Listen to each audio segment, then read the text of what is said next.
Huwag mo ipilit ang sarili mo sa isang taong hindi na pala interesado sa'yo. Alagaan mo rin ang sarili mo. Ipakita mong kaya mo rin kahit wala siya. Lahat tayo may halaga.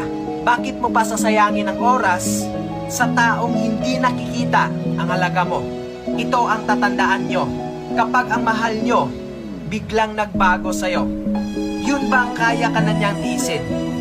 Yung kaya ka na niyang hindi kausapin at hinahayaan ka na lang niya. Asahan mo, meron na yang ibang pinagkakabalahan. Meron ng ibang nagpapasaya sa kanya. Kaya kanya natitiis. Huwag mo nang ulitin. Dahil kung totoong mahal ka niyan, kahit gaano pa siya kabisi, hindi kanya kayang tiisin. Real talk lang to. Kaya dapat kang magising sa katotohanan. Okay? Palagi mo yung tandaan. Amping.